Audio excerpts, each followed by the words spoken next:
नमस्कार दोस्तों, स्वागत है आपका हमारे YouTube चैनल पर।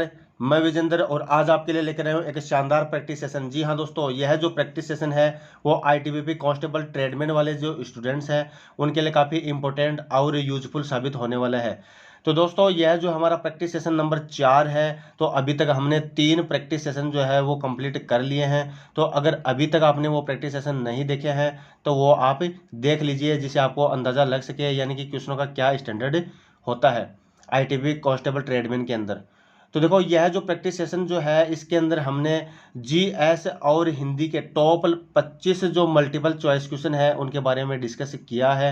ठीक है, तो देखो, वीडियो में आगे बढ़ने से पहले मैं आपको एक बात बोलना चाहूँगा। अगर अभी तक आपने हमारे चैनल को सब्सक्राइब नहीं किया है तो चैनल को सब्सक्राइब कर दीजिए और पास में जो बेल आइकन है उसको प्रेस कर दीजिए, ताकि हर एक लेटेस्ट वीडियो की अपडेट जो आपको सबसे पहले हमारे चैनल के ऊपर मिल सके।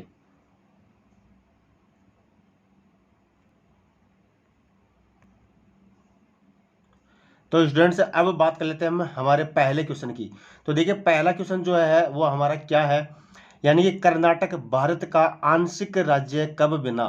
ठीक है, तो बात हो रही है कर्नाटक की। तो देखिए, कर्नाटक जो है वो भारत का आंशिक राज्य जो है वो 1 नवंबर 1956 को बन गया था। यानी इस क्वेश्चन का राइट आंसर जो है वो क्या हो जाएगा, ऑप्शन सी।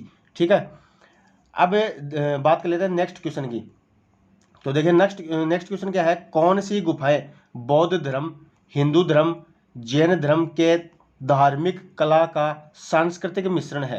यानी कि बात हो रही है कि बौद्ध धर्म और हिंदू धर्म और जैन धर्म के धार्मिक कला का सांस्कृतिक मिश्रण है, यानी कि तीनों का जो सांस्कृतिक मिश्रण है वह कौन सी गुफाएं हैं। ठीक है, तो वो गुफाएं जो हैं वो कौन सी है, एलोरा की गुफाएं हैं। तो option D is the right answer. चलिए, नेक्स्ट हमारा क्वेश्चन है, कंप्यूटर विज्ञान में TCP का विस्तारित रूप क्या है। तो देखो, बात हो रही है TCP की। तो देखो, TCP की जो फुल फॉर्म है वो क्या होती है, ट्रांसमिशन कंट्रोल प्रोटोकॉल। तो इस क्वेश्चन का जो राइट आंसर है वो क्या हो जाएगा, ऑप्शन ए। ठीक है, ट्रांसमिशन कंट्रोल प्रोटोकॉल। चलिए, नेक्स्ट हमारा क्वेश्चन है, आंख का बाहरी सफेद हिस्सा जो आंतरिक संरचनाओं की रक्षा करता है। ठीक है, तो देखो, बात हो रही है यानी कि आंख के बाहरी सफेद हिस्से की जो आंतरिक संरचनाओं की रक्षा करता है वह क्या कहलाता है। तो देखो, वह जो है वो क्या कहलाता है भाई, स्क्लेरा कहलाता है। ठीक है, option D is the right answer. अब देखो, यहाँ से एक चीज और आपको ध्यान में रखनी है कि अगर जब हम आंख जो है वो दान करते हैं तो आंख दान करते वक्त आंख का जो कॉर्निया है वो डोनेट किया जाता है। ठीक है, ये भी आपको ध्यान में रखना है। चलिए, नेक्स्ट हमारा क्वेश्चन है, भारतीय संविधान का अनुच्छेद 24 कारखानों, दुकानों आदि बच्चों के रोजगार पर निषेध किससे संबंधित है। तो देखो, बात हो रही है अनुच्छेद 24 की। तो इसके अंदर देखो, कारखानों, दुकानों और आदि जो है वो उनके बच्चों के रोजगारों पर निषेध का जो संबंध है वो किससे है भाई, वो भारतीय नागरिक के मौलिक अधिकारों से संबंध है उसका। यानी कि इसके अंदर जो भारतीय नागरिक है उसके मौलिक अधिकारों का हनन होता है इसके अंदर। ठीक है, तो उनका संरक्षण किया गया है अनुच्छेद 24 के अंदर। तो इस क्वेश्चन का जो राइट आंसर है वो क्या हो जाएगा, ऑप्शन ए, भारतीय नागरिक के मौलिक अधिकार।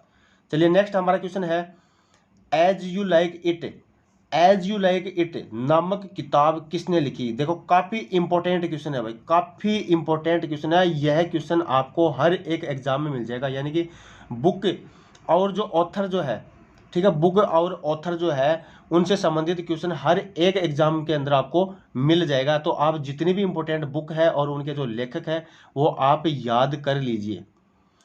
तो देखो, बात हो रही है एज यू लाइक इट, इस पुस्तक के जो लेखक है वो कौन है भाई, विलियम शेक्सपियर है। तो option B is the right answer. ठीक है, चलिए, नेक्स्ट हमारा क्वेश्चन है, भारत का एक राष्ट्रपति होगा ऐसा प्रावधान किस अनुच्छेद में वर्णित है। तो देखो, अनुच्छेद यानी कि पोर्टिकल जो है उससे भी क्वेश्चन पूछे जा रहे हैं आपके। तो यानी कि राष्ट्रपति का जो उल्लेख है, यानी कि एक भारत का राष्ट्रपति होगा, इस बात का जो उल्लेख है वो कौन से अनुच्छेद में किया गया है। तो इस बात का उल्लेख जो है वो अनुच्छेद 52 के अंदर किया गया है। Option D is the right answer. ठीक है, नेक्स्ट हम बात कर लेते हैं हमारे क्वेश्चन की। दे रखा है, निम्नलिखित में से किस नदी का उद्गम स्थान भारत है। यानी कि 3 जो नदियां हैं इनमें से उनका स्थान भारत से बाहर है और एकमात्र ऐसी नदी है इन 4 ऑप्शन के अंदर जिसका उद्गम स्थान भारत के अंदर है। तो देख लेते हैं, यानी कि महानदी जो है उसका उद्गम केवल भारत के अंदर है। ठीक है, इसके अलावा जो टिग्रिस, हवांग और ब्रह्मपुत्र, इन तीनों नदियों का जो उद्गम है वो भारत से बाहर है। तो इस क्वेश्चन का जो राइट आंसर है वो क्या हो जाएगा, ऑप्शन बी, महानदी। चलिए नेक्स्ट हमारा क्वेश्चन है, इसरो के सबसे वजनी सैटेलाइट का क्या नाम है जिससे दुनिया भर में इंटरनेट की स्पीड में बदलाव के लिए, जिसे हाल ही में फ्रेंच गुयाना में लॉन्च किया गया है। तो देखो काफ़ी इंपॉर्टेंट क्वेश्चन है भाई इसरो से संबंधित। तो देखो इसरो के सबसे वजनी सैटेलाइट का नाम पूछा है, तो वो जो क्या है भाई, इसके देख लीजिए ऑप्शन, ये इसके ऑप्शन है। ठीक है, तो इस क्वेश्चन का जो राइट आंसर जो है वो क्या हो जाएगा, यानी सबसे वजनी जो सैटेलाइट है वो कौन सा है, GSAT-11 है। GSAT-11 है, option D is the right answer. चलिए नेक्स्ट हमारा क्वेश्चन है, खेलकूद जगत में थाई आई का संबंध किस से है। ये भी काफी इंपॉर्टेंट क्वेश्चन है भाई। देखो खेलों से संबंधित जो वर्तनी है, जो भी वोकेबलरी है, जो भी शब्दावली है वो आपको याद कर लेनी है, यानी कि ये भी आजकल हर एक एग्जाम में क्वेश्चन पूछ रहा है। तो देखो बात हो रही है थाई आई की, तो थाई आई का जो संबंध है वो कौन से खेल से है भाई, वो क्रिकेट से संबंधित है इसका। ठीक है, option D is the right answer.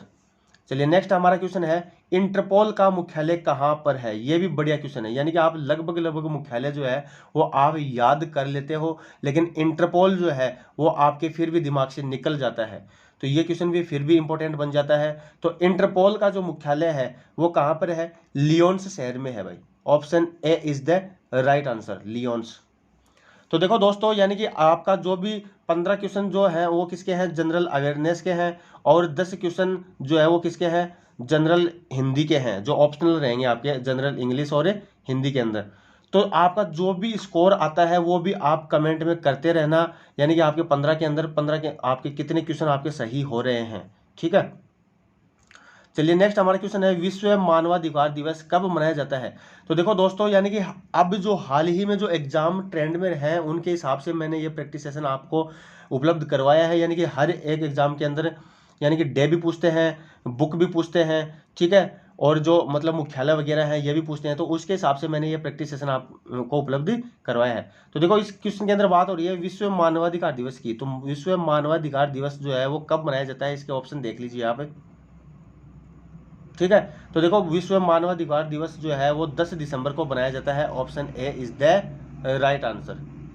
Next हमारा क्वेश्चन है, विश्व कोयला का प्रायः 50% किसके पास है, यानी कि 50% तो केवल इन 4 ऑप्शनों में से 3 जो देश है उनके पास है, और बाकी जो 50% है वो पूरे विश्व के पास है। ठीक है, तो यानी 50% जो है वो केवल और केवल इन 3 देशों के पास में स्थित है, यानी कि अमेरिका, रूस और चाइना, इन 3 देशों के पास में पूरे विश्व का 50% कोयला है। तो option D is the right answer.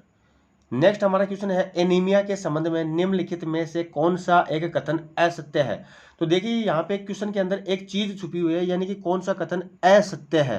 तो इस बात से आप क्या समझे, यानी कि 3 इसके ऑप्शन जो है वो तो राइट होंगे, और एक जो ऑप्शन है वो एक क्या होगा, असत्य होगा। तो हमें उस असत्य को ढूंढना है भाई। ठीक है, तो देखो पहला ऑप्शन क्या है, रक्त में हीमोग्लोबिन की मात्रा कम हो जाती है, यानी कि जब एनीमिया होता है तो रक्त के अंदर हीमोग्लोबिन की मात्रा कम हो जाती है, यह बात भी सही है। इसके बाद में जैसे मैं बात कर लेता हूँ रक्त में लोहे की मात्रा अधिक हो जाती है। तो देखो एनीमिया के अंदर लोहे की मात्रा अधिक नहीं होती है। ठीक है, यह बात क्या है, गलत है। ठीक है, इसके बाद में ऑप्शन सी के बारे में बात कर लेते हैं, लाल रक्त कणिकाओं की कमी हो जाती है, यह भी बात सही है, यानी कि आरबीसी जो है उसकी संख्या में कमी हो जाती है एनीमिया रोग के अंदर। इसके बाद में देखो शरीर जो है वो पीला दिखाई देने लग जाता है, यह बात भी सही है।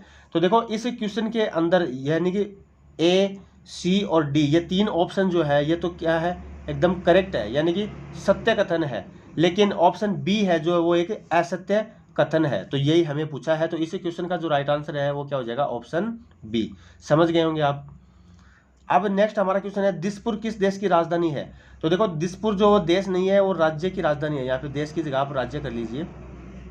ठीक है, तो दिसपुर जो है वो कौन से राज्य की राजधानी है, इसके ऑप्शन आप देख लीजिए।